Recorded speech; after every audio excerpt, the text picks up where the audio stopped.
그리고 가트너 2020. 이거는 정말 단골 토픽이죠. 보시면은 121회 관리 1교시, 123회 관리 3교시. 이거는 가트너 2021, 그러니까 2022는 아니고 이전 가트너에 대해서 나왔던 건데요. 전문성의 민주화, IOB 나왔는데 지금 가트너 2022는 총 올해 나온 거는 크게 세 가지 그 꼭지로 신뢰 구축, 변화 형성, 성장 가속 이 세 가지 꼭지로 총 12가지 트렌드한 기술을 정의를 했습니다.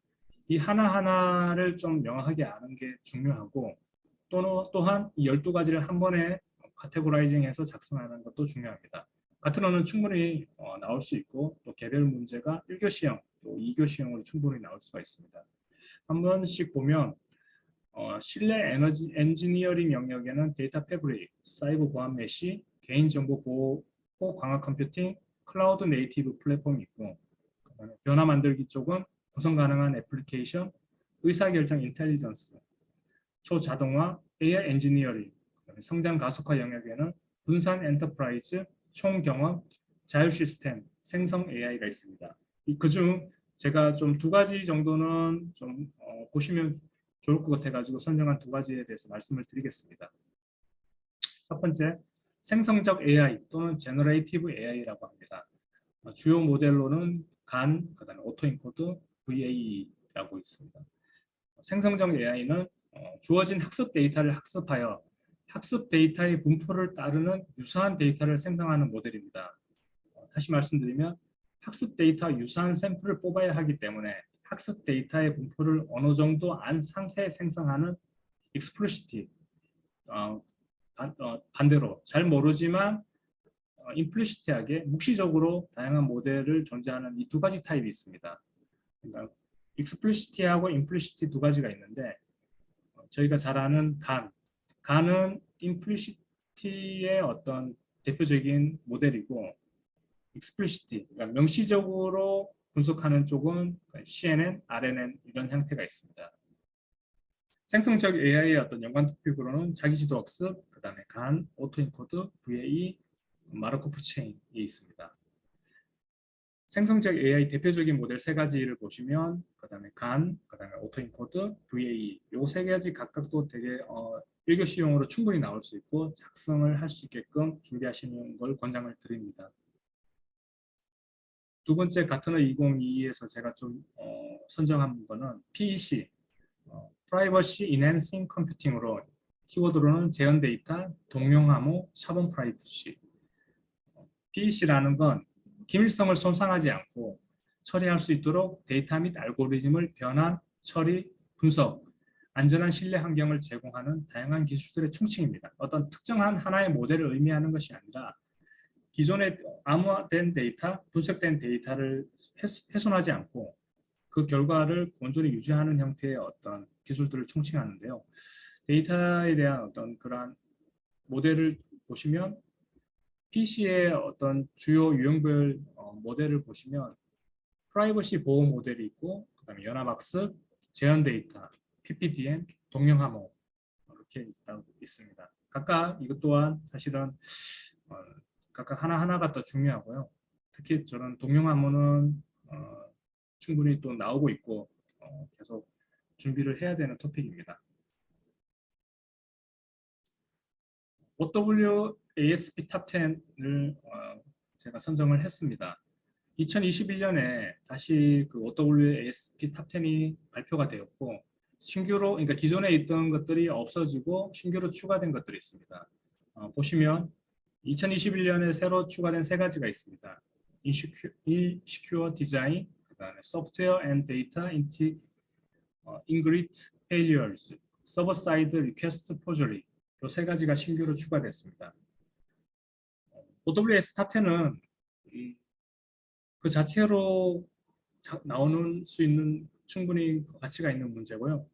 그 다음에 특히 이 세 가지 추가된 보안에 대한 거에 대해서도 충분히 나올 수가 있습니다. 특히 이런 보안적인 문제에 대해서는 필히 그 대응 방안을 작성을 하시고 그 대응 방안에 대해서 이 문제를 해결한다는 것까지 마지막 마무리가 되어야지만 조금 충분한 고득점을 받을 수가 있습니다.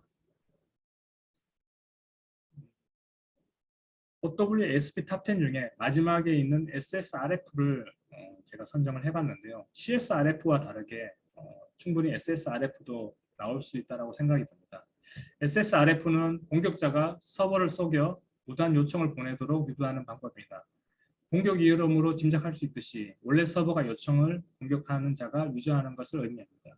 그림에서 보시면 아시겠지만 저기 어태커가 그러니까 기업 내부에 있는 프라이빗 존에 있는 저 서버에다가 직접 접근을 할 수 없는 경우에 특히 저 DMZ 구간에 있는 웹서버 또는 WAS를 통해 가지고 오염을 시킵니다. 오염된 서버가 내부에 있는 서버를 공격을 해가지고 문제를 일으키는 이런 공격 기법이라고 보시면 되고요.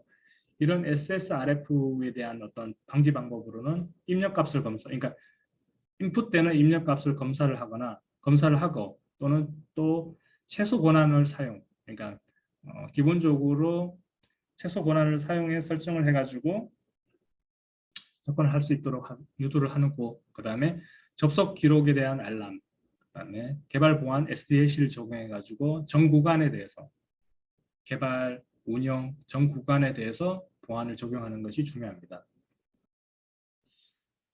여기까지 제가 기존에 이제 나왔던 기출 문제 대상으로 충분히 나올 수 있는 문제를 선정을 하였습니다. 그 다음에는 이제 전자신문, 주기동, 그 다음에 SPRI 통해 가지고 가장 자주 언급되고 있고 기사 읽다 보면 전자신문이나 그 다음에 주기동이나 스피리를 보다 보면 이렇게 눈에 띄는 토픽이 있습니다. 얘는 좀 자주 나오고 시리즈로 나오고 그 다음에 이런 것들이 현장에 적용되고 있고 이런 부분들이 좀 제 눈에는 그런 토픽들이 눈에 보이길래 그런 위주로 조금 토픽을 선정을 해봤습니다. 첫 번째 AIoT. AIoT는 쉽게 말하면 키워드에 있는 그러니까 토픽에 있는 저 단어에서 그대로 유추할 수 있듯이 인공지능과 IoT가 결합된 어떤 형태의 토픽입니다. 그림에서 보시면 아시겠지만 저런 다양한 센서 정보들을 엣지 단에서 전 처리를 하고 난 이후에 센터 클라우드에 분석하는 것들. 단지 데이터를 수집하고 룰 기반으로 그러한 것들을 분석하는 것이 아니라 어떤 머신러닝이나 딥러닝을 적용해가지고 좀 더 효과적으로 그다음 예측 가능한 특히 어노멀리한 영역, 비이상적인 데이터에 대해서 분석하는 부분들이 있습니다.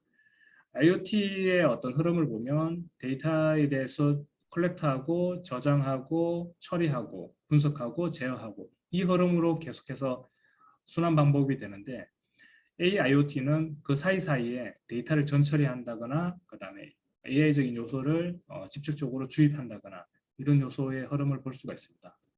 그래서 도식화할 때 기존 IoT와 AIoT는 어떻게 차이가 있다 이런 부분들도 어떤 차별화 단락에다가 작성을 하면 좋지 않을까 생각을 하고 있습니다. SDV는 Software Defined Vehicle의 어떤 약자입니다. 소프트웨어로 정의된 자동차를 말하고 당연히 그다음에 소프트웨어가 하드웨어를 제어해서 결국에는 자동차 그 자체는 하드웨어지만 소프트웨어라는 걸 통해 가지고 좀 더 적극적으로 하드웨어를 제어하는 특히 자율차에 대해서 자율주행차는 또 그렇게 되어야지만 또 가능하기 때문에 해서 나오는 토픽으로 선정을 했습니다. 연관 토픽으로는 당연하게 자율주행, 그 다음에 클라우드, 드라이브 바이 와이어 이렇게 정리를 했습니다.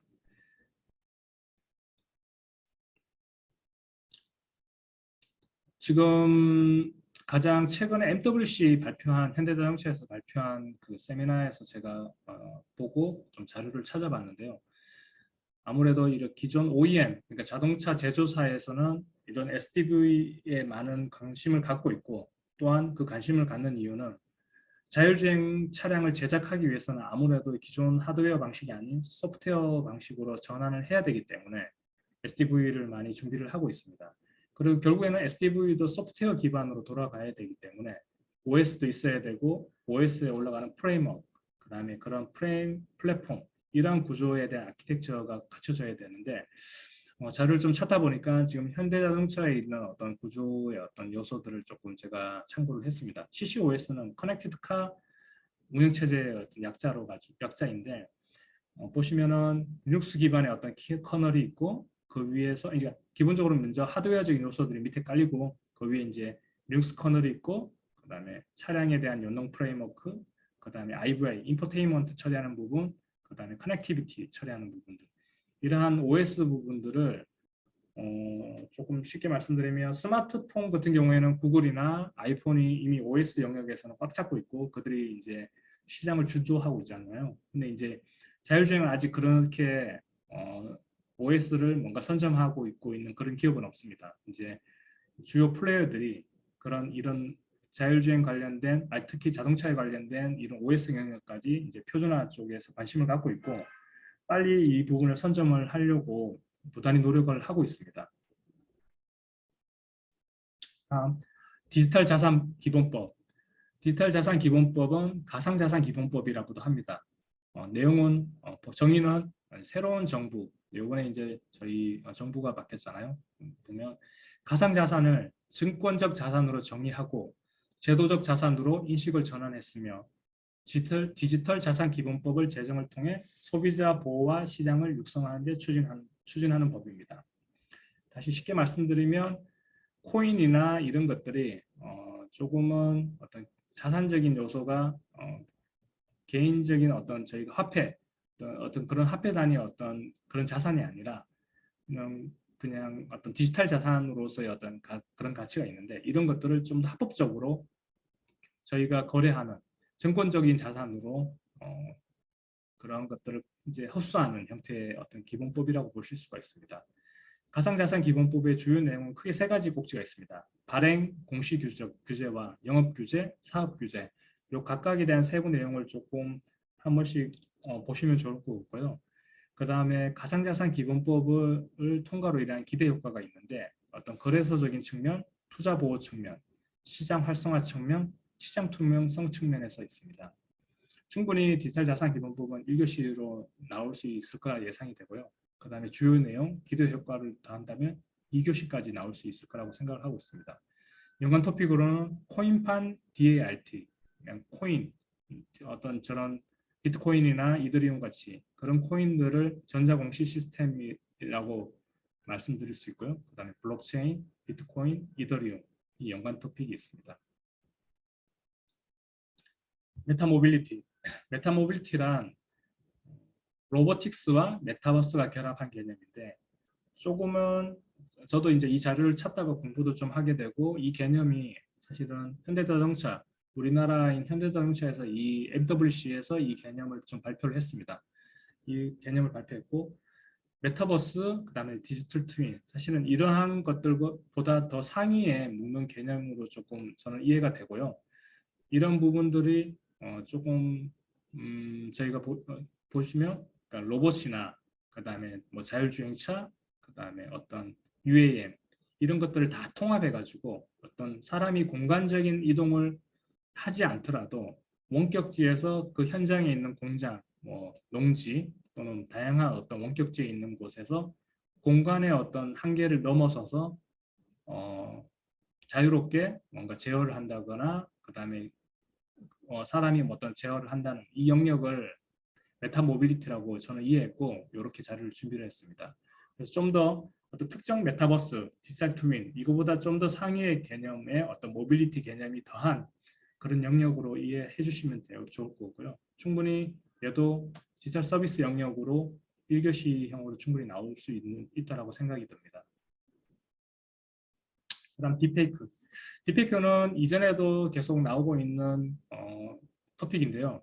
이 토픽은 한 번 더 좀 보시면 좋을 것 같고 그 다음에 이 토픽은 사실은 딥페이크 하면은 부정적인 측면도 있지만 긍정적인 측면도 있습니다. 그래서 딥페이크를 볼 때 만약에 내가 작성하고자 하는 답안지의 방향이 부정적인 측면으로 작성을 해야겠다 해서 작성을 하시는 것도 괜찮지만 그런 경우에는 필히 마지막 단락에는 대응 방안을 작성해 주시기를 권고드립니다.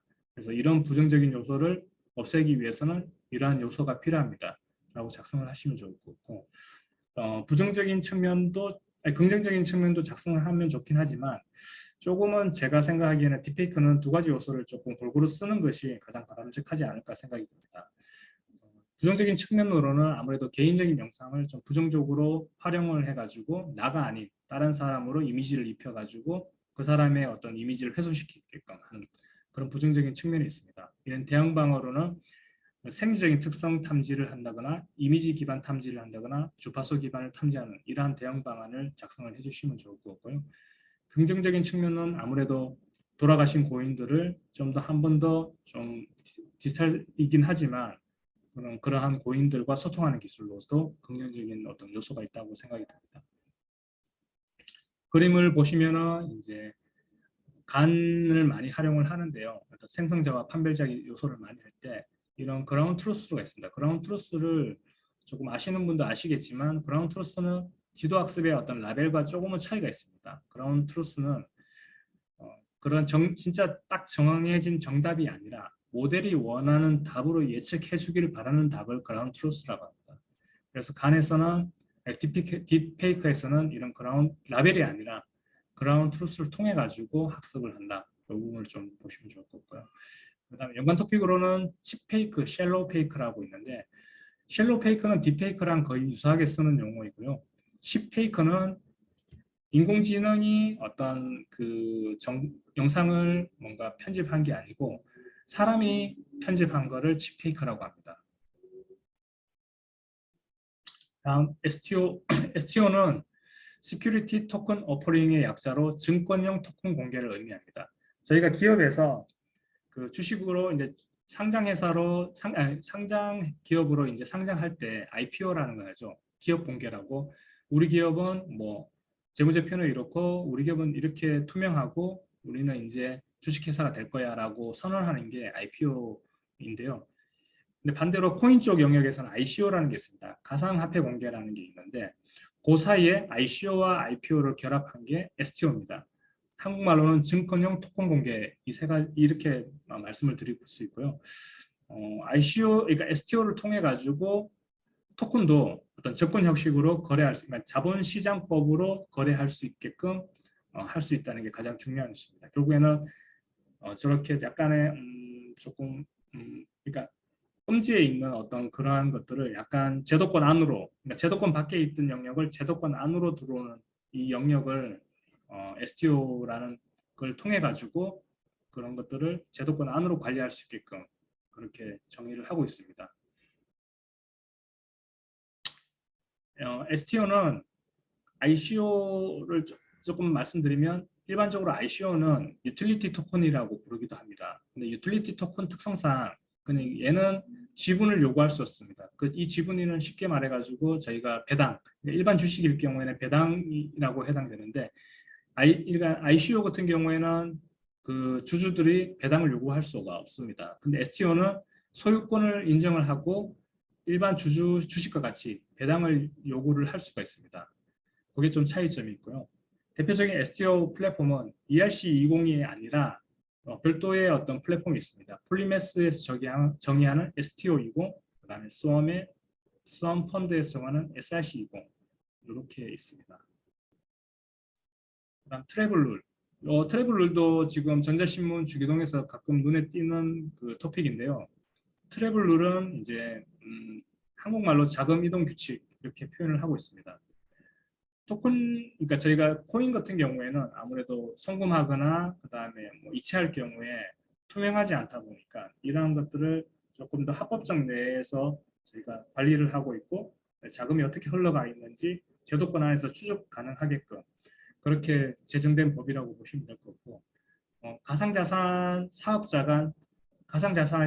간 100만 원 이상이 오고 갈 때 송신하고 수신에 대한 정보 제공, 보관 의무에 대해서 규약한 것이 트래블룰입니다. 트래블룰이고 가장 중요한 건 그거죠. 가상자산을 주고받을 때 정보를 공유한다. 그 말인즉슨 제도권 내에서 그 자금이 어떻게 흘러가고 있다는 걸 추적 가능하다. 그렇게 볼 수가 있습니다. 트래블룰에 대한 어떤 현재 좀 자료를 찾아봤는데 트래블 룰이 2022년 3월 25일 날 특정금융정보법 특검법이라고 하는데 이게 시행이 됐습니다. 법적으로는 이미 시행이 됐고 이런 것들에 대해서 아직까지는 혼선이 있습니다. 보니까 자료를 신문을 좀 찾아보다 보니까 아직까지 트래블 룰이 완전하게 장착되어 있지 않고 시스템적으로 아직 호환이 잘 되지 않았기 때문에 많이 좀 현재는 문제가 있는 거고요.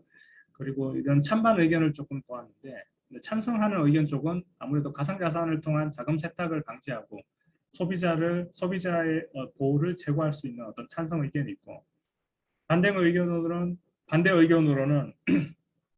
국제적인 표준이 없는 상태이기 때문에 추후에 어떻게 변화하는 거에 따라 가지고 또 많은 또 변화가 있기 때문에 현재 너무 빨리 도입하지 않느냐라는 반대 의견이 있습니다.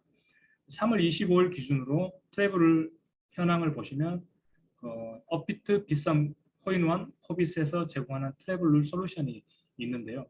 트래블 룰 솔루션이 크게 찾아보니까 두 가지가 있습니다. 베리파이 바스프랑 코드 이 세 가지가 있는데 이러한 그 거래소마다 사용하는 솔루션이 좀 상이한 걸로 확인을 했고요. 그 다음에 적용하는 금액도 조금 다소 차이가 있고 그 다음에 제휴하는 은행도 차이가 있었습니다. 기본적으로 아직까지 트래블 룰은 어떤 변화의 시기를 겪고 있다라고 보시면 되고 하지만 저희 같은 경우에는 이제 이 문제가 나오면 충분히 기본적으로 정의와 그 다음에 구성 요소 더 이제 차별화점은 이제 이런 트래블 룰이 현재 시점 어떻게 거래소마다 사용하고 있다라고까지 적으면 꽤 높은 점수를 받을 수 있을 거라고 생각이 듭니다. 그다음 AI옵스는 같은 어는 이제 그 같은 어도 동일하게 그 AI옵스에 대한 중요성을 언급을 했고요. 보시면 아시겠지만 당연히 AI와 오퍼레이션에 대한 합쳐진 용어입니다. 사일로화된 데이터 소스들을 개별로 어떤 데이터를 관리하거나 분석하는 것이 아니라 빅데이터 관점에서 통합을 하고 그 통합된 결과를 어떤 룰 기반 아니면 학습된 모습으로 모델을 추출해 가지고 결국에는 그 사용자들이 편하게끔 또는 어떤 뭐 경영자가 어떤 경영하는 의사결정할 수 있는 좋은 어떤 백데이터로서 제공하게끔 그렇게까지 연결될 수 있게끔 해주는 게 AI옵스입니다. 충분히 AI옵스는 뭐 1, 2교시 충분히 나올 수 있을 거고요.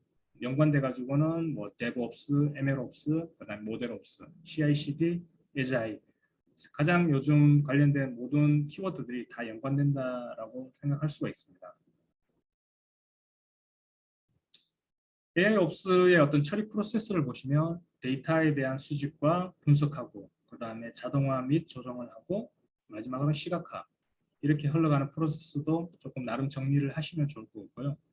아무래도 그러니까 데브옵스 같은 이런 이렇게 원형 두 개 합친 모양의 그림도 그려도 좋긴 하지만 이건 너무 조금 진부하고 어떤 AI옵스가 문제가 나왔을 때는 기본적으로 AI옵스가 뭐다. 그 다음에 AI옵스가 구성하는 어떤 저희가 잘 알고 있는 어떤 다양한 그런 기술 요소를 적어주시고 프로세스들 AI옵스의 프로세스는 이렇게 처리가 됩니다. 라고 작성을 하면 충분히 유도 고득점을 맞을 수가 있습니다. 그리고 지금 노코드 또는 로코드라고 합니다.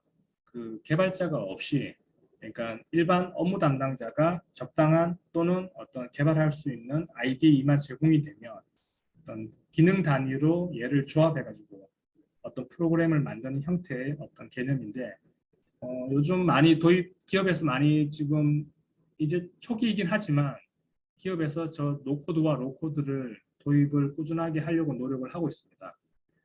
저것들이 이제 가능한 가장 큰 이유는 저희가 RPA도 하고 있고 인공지능, 빅데이터 이런 것들이 결합되면서 일반 사용자들도 프로그래머 개발자가 아니어도 업무 시스템을 충분히 개발할 수 있게끔 그렇게 준비를 할 수가 있습니다. 흐름상으로 보면 개발해야 될 어떤 목적적인 요구사항이 있어야 될 거고 그러한 요구사항들을 분석하고 이런 것들을 프로그램적으로 자동 생성하고 프로토타이핑을 만들고 최적화하는 이런 흐름이 있는데요. 밑에 하단에 제가 두 개의 대표적인 어떤 노코드 IDE를 캡처를 했는데 지금 오른쪽에 있는 거는 지금 AWS에서 이미 클라우드 상품으로 판매를 하고 있는 어떤 플랫폼입니다. 그래서 개발자가 아니어도 내가 어느 정도 업무를 프로그램으로 만들 수 있게끔 쉽게 이렇게 화면을 제공해주는 어떤 거를 ID라고 합니다. 이런 것들이 이미 아마존이나 다른 여타 지금 제가 알기로는 LG CNS도 이러한 플랫폼을 만들었고 지금 판매하는 걸로 알고 있습니다. 그래서 기업에서도 이런 것들이 지금 많이 적용이 되고 있고 또한 이런 것들이 활발하게 되면 가트너에서 발표한 전문성의 민주화가 당연히 이루어지는 영역으로 흘러간다라고 생각을 하고 있습니다. 노코드, 그다음에 시민개발자가 좀 언급이 되는데요. 그러니까 일반 개발자입니다. 기업이 제공하거나 승인한 개발 환경을 사용하여 본인이나 다른 사용자가 활용할 수 있는 업무용 프로그램을 직접 개발함으로써 스스로 문제 해결에 참여하는 사용자, 이렇게 정의를 하고 있습니다. 쉽게 말씀드리면 이제 일반 개발자죠. 일반 개발자가 아이디어만 있으면 내가 당장에 어떤 코딩 실력이 없더라도 제공되는 어떤 판매되고 있는 아이디를 통해 가지고 앱을 쉽게 개발하고 있고 그런 것들을 활용할 수 있다. 이런 조건을 말씀드릴 수 있습니다. 로코드를 접근하실 때 이런 개념적으로 접근하고 얘도 차별화 포인트로 제가 생각하기에는 이게 정말 가능하려면 인공지능, 그러니까 데이터 분석 영역이나 AI가 적용이 되면 훨씬 더 좀 더 성능이 좋은, 그 다음에 기능적으로 굉장히 강한 어떤 프로그램을 만들 수 있다는 접근도 차별화 포인트로 작성을 하면 훌륭한 답안이 되지 않을까 생각을 합니다. 다음 메터. 메터는 스마트 홈 표준입니다.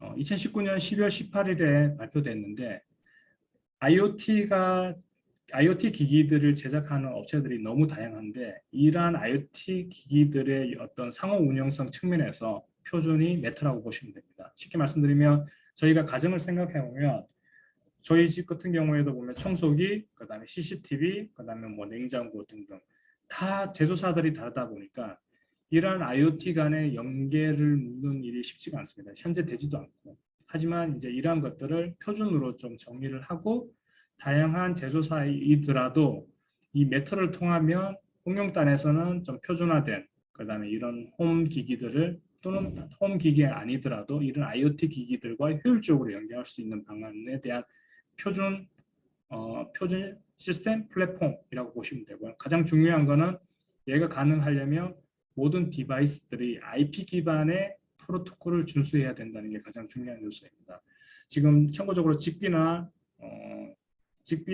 그다음에 OWB 그러니까 이런 쪽의 프로토콜은 별도의 그러니까 IP 기반이 아니라 별도의 특화된 프로토콜을 사용하는 걸로 알고 있습니다. 그런데 이런 것들이 다 메터 위에서 돌아가기 위해서는 IP 기반의 표준 프로토콜을 맞추면 돌아간다라는 개념으로 지금 메터가 지금 활발하게 논의가 되고 있습니다.